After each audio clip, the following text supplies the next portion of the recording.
आणि अशाच काही गोष्टी मी तुम्हाला सांगणार आहे. आता ज्या गोष्टी कल्पनेच्या आहेत, वास्तवाच्या आहेत, या गोष्टी सत्यात घडलेल्या आहेत, या गोष्टी घडलेल्या आहेत आणि या गोष्टी घडवण्याचे ते हिरो म्हणजे आपण संशोधन आहे. आपल्याला अनेक संशोधक माहिती आहेत, अनेक संशोधकांविषयी आपण वाचतो, त्यांच्या संशोधनाबद्दल अभ्यास करतो. पण तुमच्या आमच्या सुद्धा अनेक संशोधक आहेत आणि हे संशोधक मात्र आपल्याला बऱ्याचदा माहिती नसतात. तर अशा संशोधकांचा थोडक्यात गोष्टी रूपाने परिचय मला करून द्यायचा आहे. आणि हा ट्रेलर म्हणतात, म्हणजे हा पूर्ण सिनेमा नाही, हा ट्रेलर आहे. ट्रेलर दाखवायचा उद्देश असा असतो की तो ट्रेलर पाहिल्यावर प्रेक्षकांनी प्रेक्षकावर तो सिनेमा बघावा. माझी इच्छा तीच आहे, हा ट्रेलर तुम्ही पाहिल्यानंतर मला असं वाटतं की तुम्ही या संशोधकांपासून प्रेरणा घ्यावी. त्यांच्यासारखं जमलं नाही तर त्यांच्यातले काही गुण आत्मसात करावे आणि त्यांच्याबद्दल, त्यांच्यासारख्या इतर संशोधकांबद्दल जास्तीत जास्त माहिती करून घ्यावी. अर्थात ती कुठे मिळेल, कशी मिळेल, ते सगळं माझ्या बोलण्यात येईल. तर आता मी माझा पॉवर पॉईंट शेअर करतो, त्याच्या माध्यमातून आपण पुढे जाऊया. मी माझा स्क्रीन शेअर करतोय.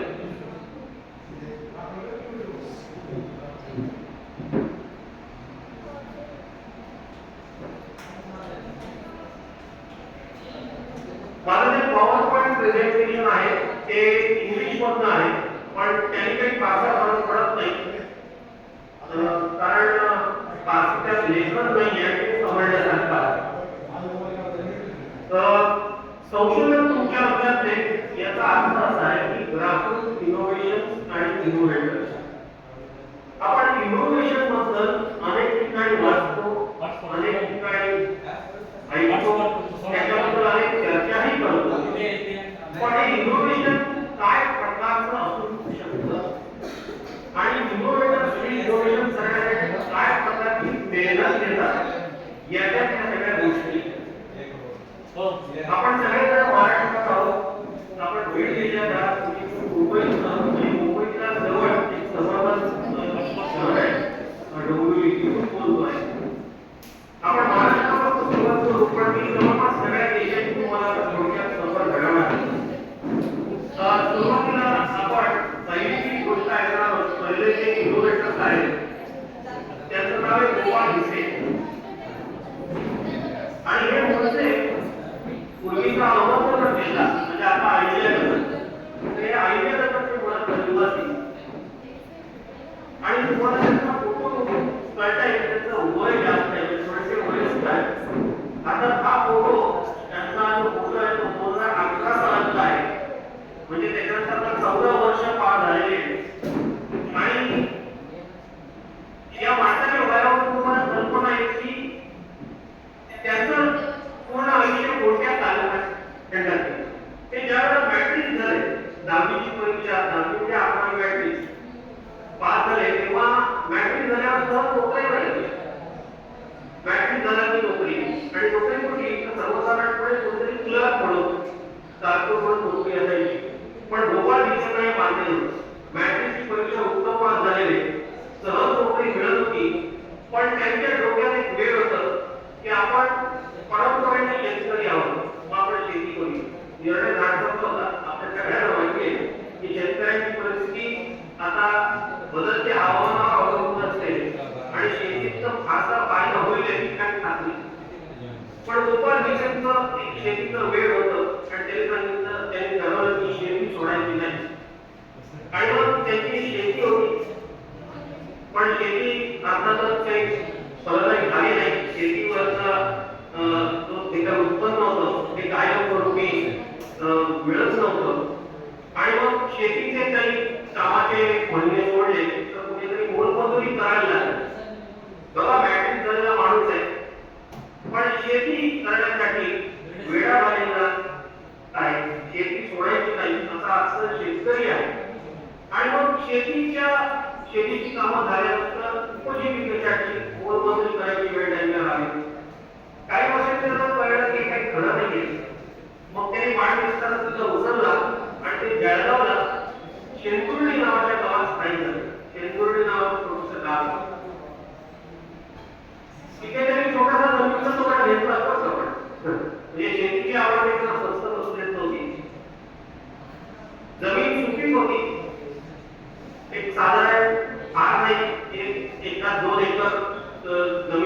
होता, हे फार मोठा नव्हता, पण जमीन सुपीक होती, काहीतरी करता येणं शक्य होतं, पण पाण्याची सोय नव्हती.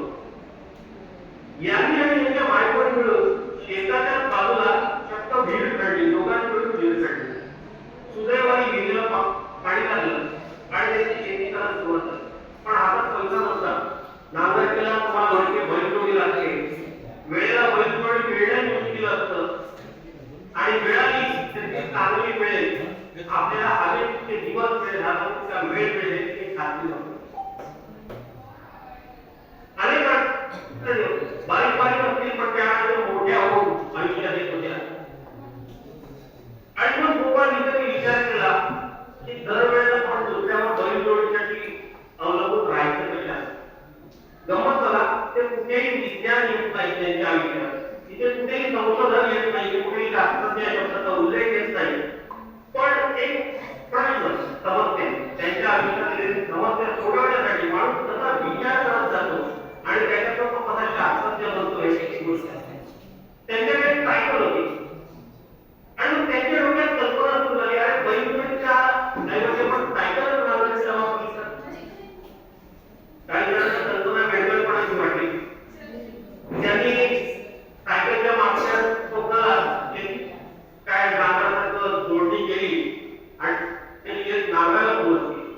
पण तुम्हाला माहिती सायकलची लांबी ही मोठी असते आणि मग आधी नांगर करण्यासाठी चालवणं हे मुश्किल व्हायला लागलं, कारण ती वळवायला यायची नाही आणि नांगर करणं सोपं नाही.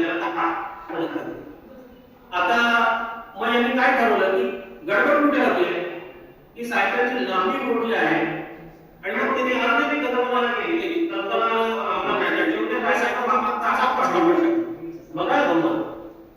आता तुम्हाला चित्र दिसतंय ते सायकल आहे, पण सायकलचं पुढचं चाकच दिसतंय, मागचं काढून टाकलंय, गाडा तयार केला आणि मग त्यांनी काय केलं तर इथे तुम्हाला त्या मागच्या बाजूला मी जे मार्क करतो तुम्हाला इथे दाखवतो ते बघा, इथे त्यांनी काही जोडण्या त्यांनी जोडल्या इथे आणि या जोडण्या जोडून त्यांनी सायकलचा वापर करून शेती करायला सुरुवात केली. सुरुवातीला लोकांनी करायला पाहिलं, गावात लोक बघत होते येता जातात काय म्हणे गोपाळ जिल्ह्याला वेळ लागलाय, लोक हसायचे. पण गोपाळ जिल्ह्याने आपला नाक सोडला नाही, आपलं काम सोडलं नाही, आपल्यावरचा विश्वास ढळू दिला नाही आणि ते नांगरट करायला लागले. सुभाष जगताप त्यांचा एक मित्र होता, तो वेल्डर होता आणि त्यांनी या कामात त्यांची खूप मदत केली आणि त्यांचं एक यंत्र तयार झालं आणि हे यंत्र ते शेतात चालवायला लागले आणि शेतात नांगरट करायला लागले. आता ते कसं चालतं ते जर आपण बघूया एका व्हिडिओच्या माध्यमातून, तुम्हाला ते व्हिडिओ दिसेल. आणि बघा गोपाळ इथे ती सायकल घेऊन नांगरट करतायत आणि ती सायकल चाललेली आहे. नंतर त्यांनी त्याला बॅटरी लावली, ते बॅटरीवर पण चालवलं आणि अशा प्रकारे त्यांनी ही नांगरट त्यांच्या शेतीमध्ये सायकलच्या मदतीने सुरू केली. गमत म्हणजे जर आपण पुण्याला वाटत तुम्हाला पुन्हा एकदा दाखवतो मी.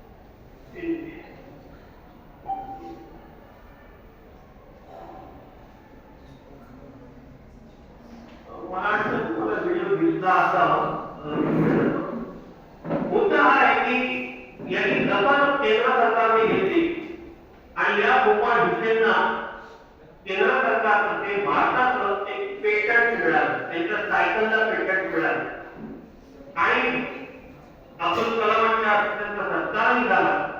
आणि यासाठी नॅशनल इनोव्हेशन फाउंडेशन या संस्थेबद्दल मी तुम्हाला सांगणार आहे. त्यांनी यांना मदत केली आणि गोपाळ भिसेंना चक्क पेटंट मिळालं.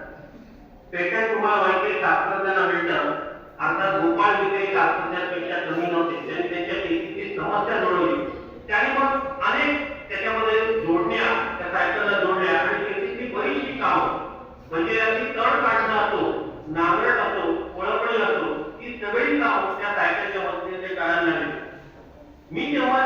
जेव्हा त्यांना भेटलो होतो तेव्हा त्यांचं वय साधारण 75 होतं, आता ते 90 आहे आणि तरी ते ऍक्टिव्ह आहेत आणि अजूनही शेती करतात.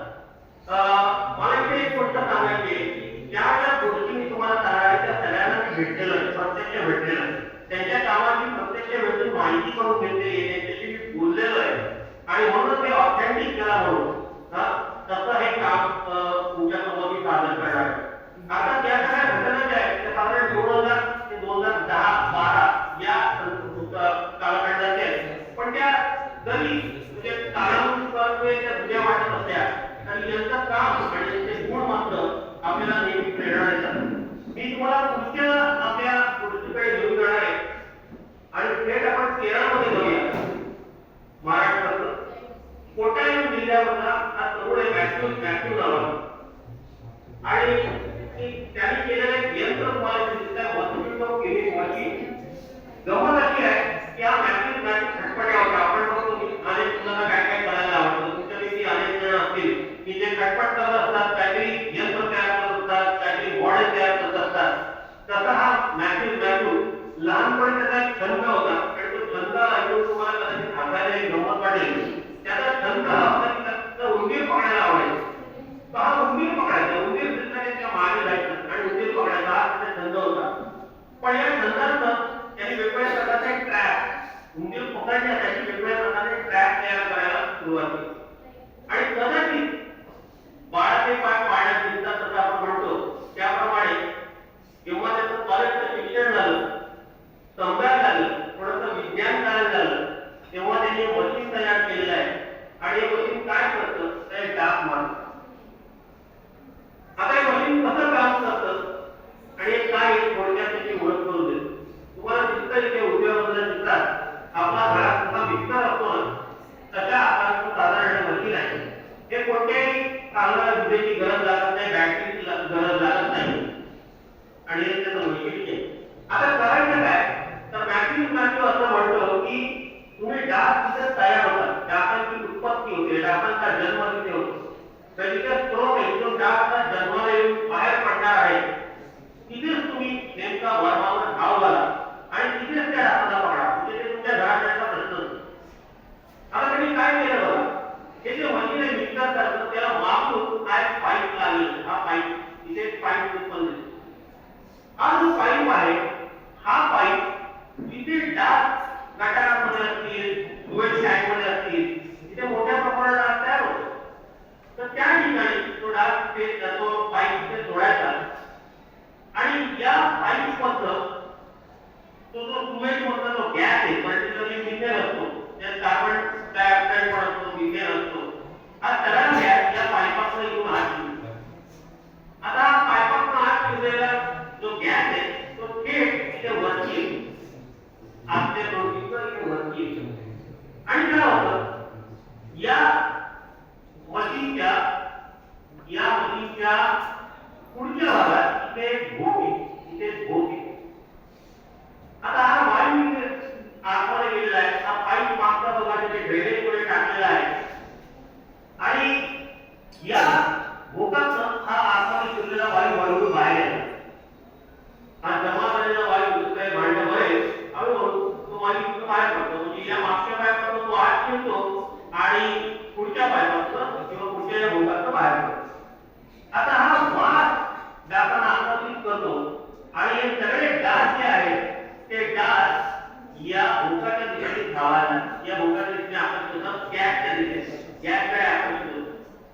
पण हे जसे जसे गॅस या भोकातून आत शिरतात त्या वायूकडे जातात तसे ते या आतल्या नळीतून या भांड्यात येतात आणि आता तुम्हाला दाखवतो ते डास तसे जमा झाले.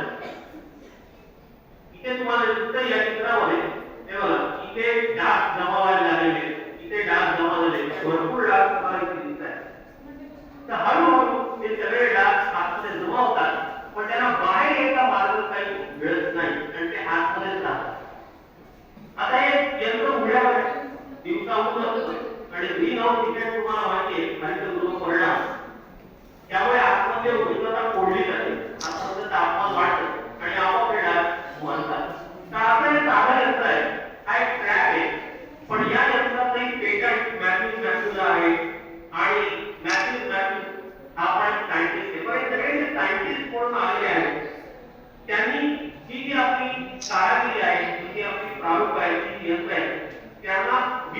करण्यासाठी म्हणजे कमर्शियलायझेशनसाठी व्यावसायिक स्तरावर निर्मिती करण्याची नॅशनल इनोव्हेशन फाउंडेशनची खूप मदत केली.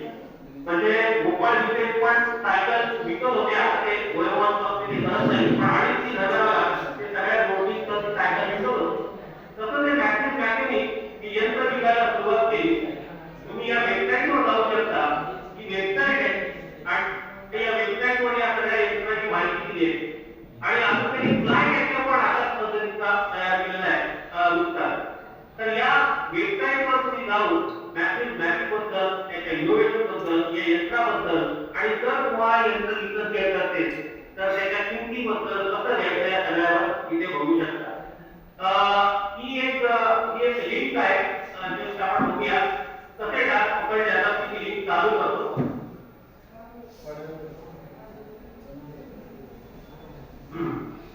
इथे YouTube वर ही लिंक चालू होईल. कदाचित काही ऍडव्हर्टाइज नाही. ठीक आहे.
दाखवतो नाही का, आपण जरा प्ले करूया, तुम्हाला कल्पना येईल काय गमत आहे त्याच्यातली.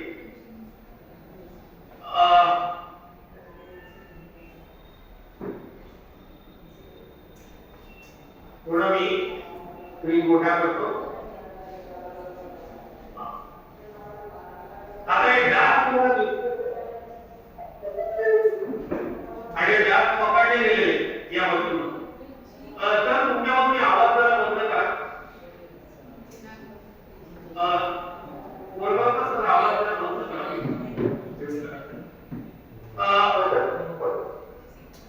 इथे तुम्हाला एक भोग दिसतोय, पाईप दिसतोय आणि इथून गॅस जसा जसा बाहेर यायला लागतो डास त्याच्याकडे आकर्षित होतात आणि हे डास आकर्षित झालेले डास बघा इथे जमा झालेले. तर असे हे डास पकडले जातात आणि हे अगदी साधा यंत्र आहे, ट्रॅप आहे आणि गमत मध्ये याचे सगळे पार्ट तुम्ही वेगळे करून या यंत्राची साफसफाई करू शकता. बघा स्रोताच्या ठिकाणी जेव्हा आपण डास जमा करतो तेव्हा ते किती प्रकार असतात ते सगळीकडे फैलावतात आणि फैलावण्यापासून रोखण्यासाठी हे यंत्र खूप काम करतं. तर आता हे यंत्र आहे, मी ते व्हिडिओ खूप मोठा आहे, ते व्हिडिओ थांबवतोय. तर आता हे यंत्र आहे आणि या यंत्राला सुद्धा भारत सरकारने पेटंट दिलेलं आहे. आपण पुढे जाऊया आणि आपण तुम्हाला आसाममध्ये देतोय भेट. आसाममध्ये दोन भाऊ आहेत, मेहतर हुसेन आणि मुश्ताक अहमद. त्यांनी काय केलं तर यांनी एक पवनचक्की तयार केली. आता तुम्हाला पवनचक्की काय म्हणत आहे, पण पवनचक्की तयार करणं हे इनोव्हेशन नाही. यांनी पवनचक्की अशासाठी तयार केली की त्यांच्याकडे शेती होती पण पंप नव्हता, विहीर होती, पाणी होतं पण विहिरीचं पाणी काढायचा कसा प्रश्न होता आणि म्हणून त्यांनी एक पवनचक्की तयार केली आणि या पवनचक्कीच्या मदतीने त्यांनी तो जो झटके ऍक्सल ज्याला म्हणतो तो ऍक्सल या हातपंपाच्या झटक्याला जोडला सरकेच्या मदतीने आणि मग ती तरफ जशी जशी हालेल तसं पाणी उपलब्ध झालं. आता या वेगळेपण फारसा काही नाही पण नॅशनल इनोव्हेशन फाउंडेशनला याच्यातलं वेगळेपण जाणवलं आणि हे innovation directly Rann of Kutch म्हणजे कच्चेच्या रणामध्ये घेतलं. आता कच्चेच्या रणामध्ये काय आहे तर कच्चेच्या रणामध्ये तुम्हाला माहिती आहे वीट तयार केलं जातं. वीट ही गोष्ट अर्थातच 15-20 वर्षापूर्वीची आहे आणि त्या काळात 55 ते 60,000 हे वर्कर हे वीट काढायचे आणि त्यांचं उत्पन्न किती होतं तर 100 रुपये दिवसात. पण ते 100 रुपये मिळवण्यासाठी जे सगळे कामगार आहेत त्या कामगारांना रात्रंदिवस चक्क समुद्राच्या खारट पाण्यामध्ये उभं राहायला लागतं. कारण वीट करण्याची प्रक्रिया फार किचकट आहे. तुम्हाला ते वाफे तयार करायला लागतात, त्या वाफ्यामध्ये पाणी आणायला लागतं आणि मग ते पाणी साठवून त्याचं बाष्पीभवन होण्याची वाट बघायला लागते. जर तुझं बाष्पीभवन होत जातं वीट वेगळं होते तर ते सेपरेट करायला लागतं, अनेक गोष्टी. तर हे कामगार रात्रंदिवस आपल्या त्या विठाच्या संपर्कात पण तिथलं हवामान इतकं विषम आहे म्हणजे रात्री अतिशय थंड आणि दिवसा अत्यंत गरम.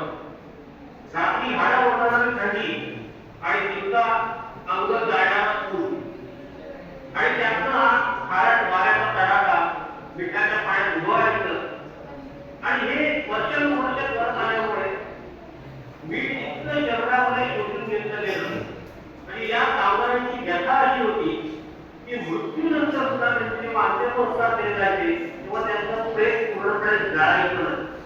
कारण त्या मिठामुळे त्यांच्या शरीरात इतकं कडक व्हायचं की हाड पूर्ण जळलीच जात. ही त्यांची समस्या होती. नॅशनल इनोव्हेशन फाउंडेशनने ही समस्या जाणली आणि मेहतर हुसेन आणि मुश्ताक अहमद यांनी केलेली पवनचक्की थेट रण ऑफ कच्छमध्ये गेली. आता तिथे ही पवनचक्की तुम्हाला दिसते आणि या पवनचक्कीच्या मध्ये वारा प्रचंड आहे आणि 14 किलोमीटर पर आवर म्हणजे ताशी 15 किलोमीटर या वेगाने जर वारा वाहत असेल तर तासाभरात अवघ्या तासाभरात 1500 लिटर पाणी जे उपसलं जातं ते वाफ्यामध्ये आणलं जातं. म्हणजे खाडीचं पाणी वाफ्यामध्ये आणण्याची जी प्रक्रिया आहे ती आता सुलभ झाली. त्याच्यासाठी पाण्यात घालायची, पाण्यात पाय घालायची,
पाणी बोलले.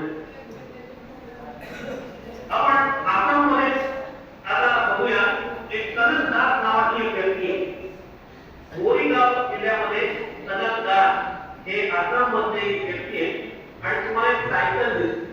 आता ही सायकल काय भाग आपल्याला माहिती आहे, आपण रस्त्याने जेव्हा जातो तेव्हा रस्त्यावर खड्डे असतात आणि या खड्ड्याचा त्रास आपल्याला होतो, आपला वेग मंदावतो, पाठीची दुबळी वाढतात. एवढंच नाही तर अनेक ठिकाणी वाहनं पण उलटी होतात. वेगाने जाते, खड्डा समोरचा दिसला नाही रात्रीच्या वेळेला तर वाहनं उलटतो. कनकदास यांना ही समस्या जाणवली आणि आसाममध्ये त्या आजूबाजूची बघाल तर तिथे कार तुम्हाला जास्त दिसत नाही, किंवा तुम्ही बंगालमध्ये गेला तिथे सायकल रिक्षा किंवा रिक्षा सायकल यांचं प्रमाण खूप, लोक सायकल मोठ्या प्रमाणावर वापरतात. तर या कनकदास यांनी आता ठरवलं की काय आपण अशी सायकल तयार करायची की जी खड्ड्यांमधलं वेगाने जाईल. आता गंमत बघा, वेगळपणाची वाटते कल्पना, खड्ड्याचं वेगाने दिसेल, खड्डा आला तर वेग कमी करायला. पण यांनी काय आयडिया केली, आता ती आयडिया अशी जशी बोलते तशी सहज घडलेली नाही. त्याच्यामध्ये वर्ष प्रयत्न केले, ट्रायल अँड एरर त्याला म्हणतात. एकदा प्रयत्न करून बघायचा, तो जमला नाही पुन्हा ते मोडून पुन्हा प्रयत्न करायचा आणि आता अनेक महिने अनेक वर्ष त्यांनी प्रयत्न केले आणि सायकल तयार केली. आता या सायकलला त्यांनी काय केलंय, थोडीशी इथे जी अरेंजमेंट केलेली आहे, इथे जी अरेंजमेंट केलेली आहे ती अरेंजमेंट वेगळी.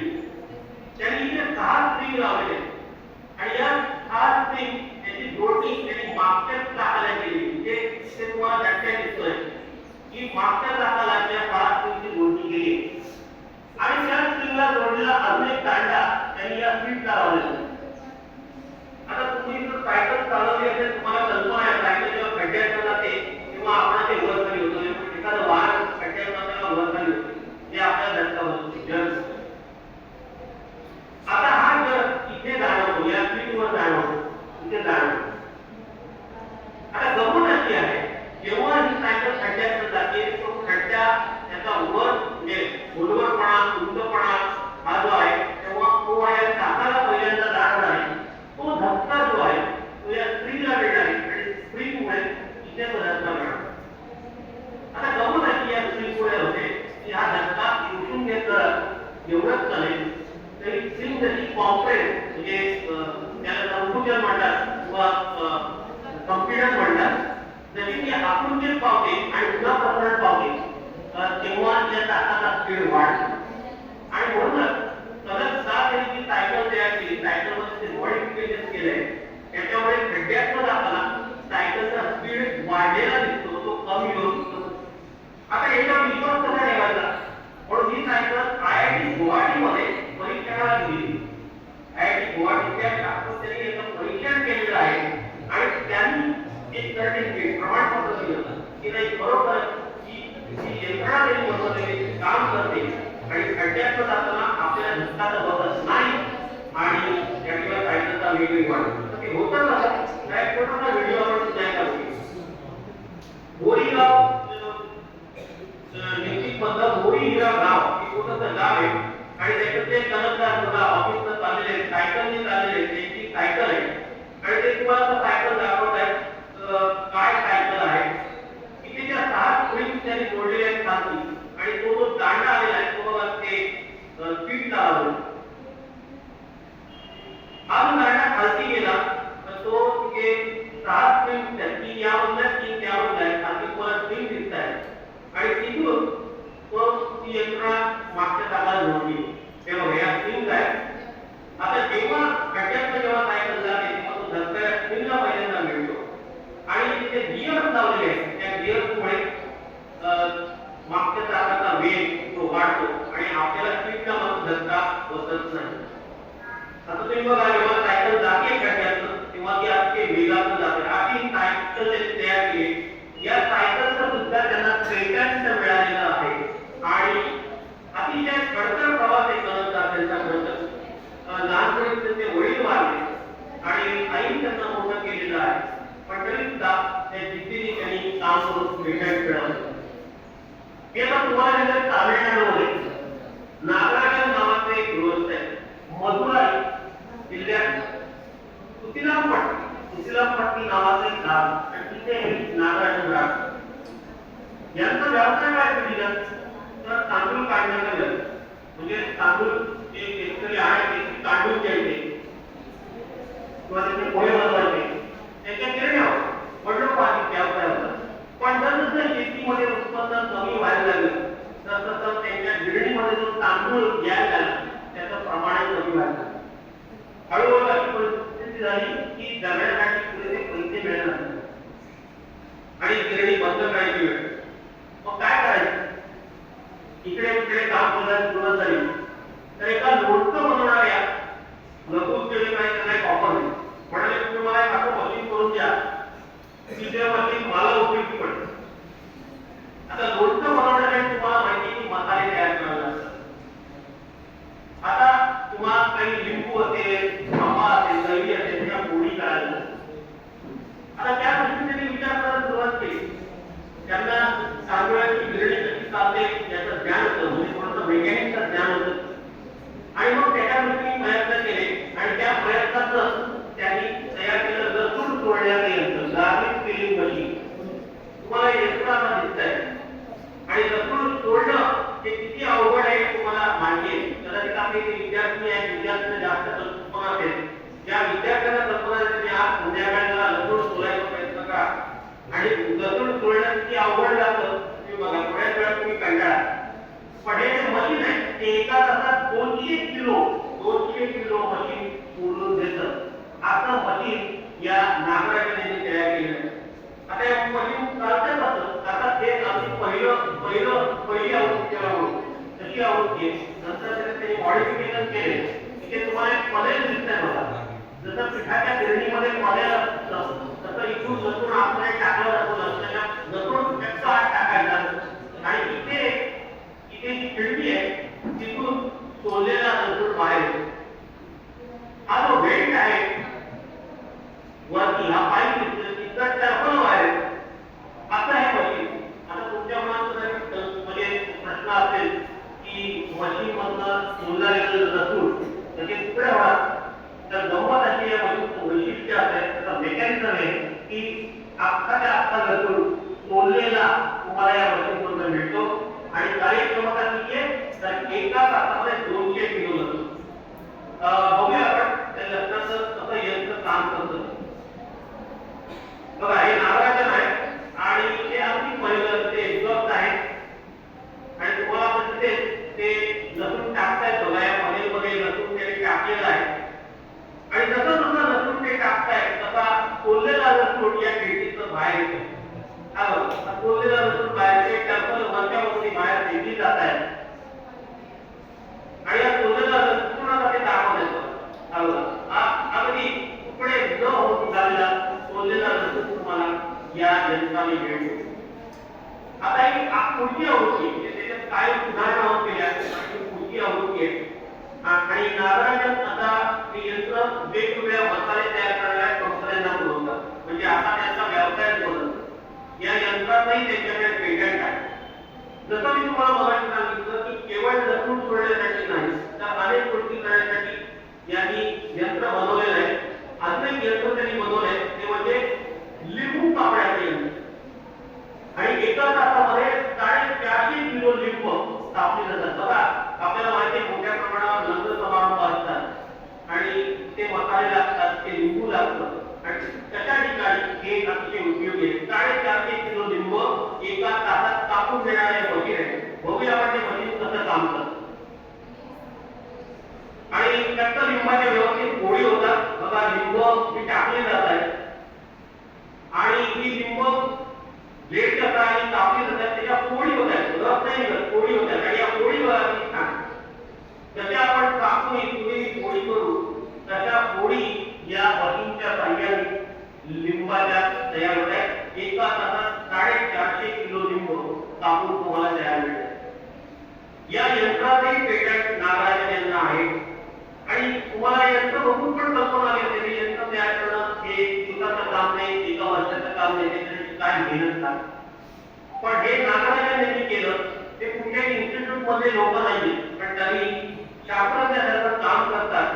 त्यांची वेबसाईट आहे, भरपूर इंजिनिअरिंग वर्क त्यांनी कंपनी स्थापन केली आणि तुम्हाला दिसतं हे त्याच्या वेबसाईटचं पेज आहे, ज्याच्यावर तुम्हाला नवीन नवीन यंत्राची माहिती मिळेल. आता ते फ्लॅश सेल आहे, कॅशू नट फिलर, काजू सोडणं ही खूप किचकट प्रक्रिया आहे, पण त्यांनी तेही मशीन आता तयार केलेलं आहे की काजू सोडण्याची, काजू जो असतो त्याच्या प्रक्रियेवरून सोडला जातो आणि ते खाली दिलेलं बघा, cashew nut filler no loss of aroma, कोणत्याही स्वाद, कोणत्याही त्याचा चव न घालवता कॅशू किंवा काजू हे सोडले जाऊ शकतात, असं मशीन त्यांनी तयार केलं. आपण पुढे जाऊया आणि पुढचा जो इनोव्हेटर आहे हा परत सायंटिस्ट आहे. पण सायंटिस्ट असताना त्यांनी वेगळं काम केलंय म्हणून मी तुम्हाला याच्याबद्दल सांगतोय. तुम्हाला मी दाखवतो, माझ्या हातात एक पाकिट आहे. तर पाकिट दिसतंय का तुम्हाला? मला जर सांगा, कारण माझ्या स्क्रीन बंद आहे. हा ठीक.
खांद्यावर ठेवायचं आणि मग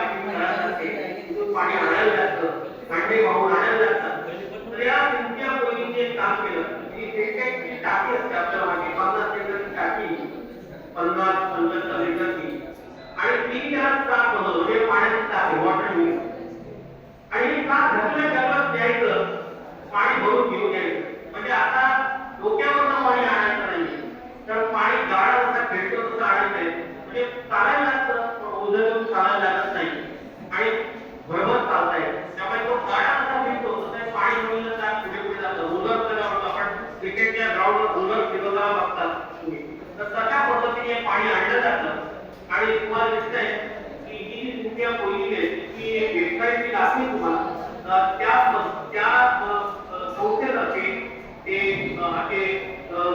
पाण्याची बिल, वॉटर बिल किंवा पाण्याचे खात हे अनेक गावागावातून पुरवतात आणि अनेक महिन्यांचे कष्ट हे सगळे करून देतात. आयडिया कोणती आहे, आयडिया साधी असते, ते बघितल्याप्रमाणे काय पण आपल्याला ते दिसत नाही आणि म्हणून ते इनोव्हेशन सगळं सोपंच आहे. पण ते सोपं सुद्धा कोणीतरी करायला लागत नाही, ह्याच्यासाठी डोकं वापरायला लागतं, नुसतं डोकं वापरायला लागत नाही, त्याच्यासाठी काम करायला लागतं, ट्राय अँड एरर मेथडनी प्रयत्न करायला लागतात आणि हे काम त्या लोकांनी केलेलं आहे. बघा ही गावातली महिला आहे आणि ती फक्त एक ताक ढकलत चाललंय, आतमध्ये 50 एक लिटर पाणी आहे आणि साधारणपणे विक्री या सगळ्या गोष्टीमुळे 35 तासांची बचत प्रत्येक महिलेची होते असं अभ्यासातून दिसून आलेलं आहे. तर काम सोपं करणं हे इनोव्हेशनचा एक भाग असू शकतो. वेलो वॉटर नावाची संस्था स्थापन केलेली आहे आणि वेलो वॉटरची वेबसाईट आहे, त्याच्यावर तुम्हाला या सगळ्या माहिती मिळू शकते. एक सोपं जवळची उदाहरण मी तुम्हाला याच्या गुजरातमधलं आहे. या मुलगी आणि आई मायेचे शकुंतला ठक्कर आणि सौम्या गुजरातमध्ये आहे, अहमदाबादचे आहे आणि यांनी स्पीड ब्रेकरचा इनोव्हेटिव्ह डिझाईन तयार केले. बघा या रस्त्यावर रंगवलेलं आहे, आपण अशा प्रकारचं रंगवणं क्रिकेटच्या ग्राउंडवर बघतो, पण एक स्पीड तिथे राहतात ते रंगवलेलं आहे. मुळात रस्ता सपाटच आहे, पण हे रंगवले त्याप्रमाणे आवाज होतो की समोरच्याचे अडथळायचा आणि साहजिकच वाहनाचा वेग कमी केला जातो.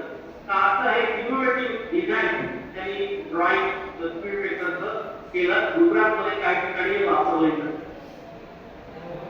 मी आता माझ्या शेवटच्या गोष्टीकडे येणार आहे, कारण वेळ थोडासा कमी आहे आपल्याकडे आणि ही शेवटची गोष्ट आहे सी ए विन्सेंट या खरं तर तेव्हा या गोष्टी सुरुवात झाली तेव्हा 14 वर्षाचा मुलगा होता, म्हणून एका मुलाची असं मी म्हणतो. सी विन्सेंट कुठे राहतात तर बिटूर नावाचा केरळमध्ये जिल्हा आहे आणि त्याच्यात कातूर नावाचं एक गाव आहे. त्या कातूर गावात बिटूर जिल्ह्यातल्या कातूर गावात ते सी विन्सेंट राहतात. त्यांचा वडिलोपार्जित व्यवसाय साबण तयार करण्याचा. साबण त्यांचे वडील त्यांचे आजोबा साबण तयार करायचे. आता हे कातूर गाव आहे, एका नदीच्या काठी आहे. करुमंजूर नावाची नदी आहे, ती गावाच्या बाजूने वाहते आणि गावाच्या शेजारी गावाच्या बाजूने वाहणारी नदी असेल तर साहजिकच गावाचे लोक पाण्यासाठी, कपडे धुण्यासाठी, आंघोळीसाठी, आपली फुलं धुण्यासाठी त्या नदीवर अवलंबून असतात. सी विन्सेंट जेव्हा 14 वर्षाचे होते, 14 म्हणजे तुमच्यापेक्षा लहान आहे अशी कल्पना करतात, तेव्हा आई बाबा जायचे, एकटे जायचे, नदीवर जायचे. 14व्या वर्षी एक गोष्ट त्यांच्या लक्षात आली की साबणाने जेव्हा आंघोळ केली जाते, एखादी व्यक्ती जेव्हा साबणाने आंघोळ करते, साबण गुळगुळीत होतो हातात आणि त्या व्यक्तीच्या हातून जेव्हा तो गुळगुळीत केलेला साबण टाकतो तेव्हा तो थेट पाण्यात पडतो आणि तो पाण्यात पडलेला साबण बुडतो. साबण पाण्यात बुडतो, पाण्यावर तरंगत नाही. आता नदीत वाहणारी नदी आहे, नदीत पडलेला साबण आहे. आता नदीत पडलेला साबण मिळवणं म्हणजे मुश्किल.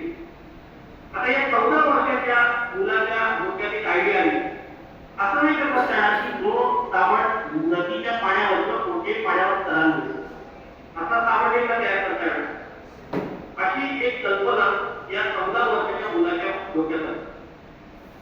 ही 14 वर्ष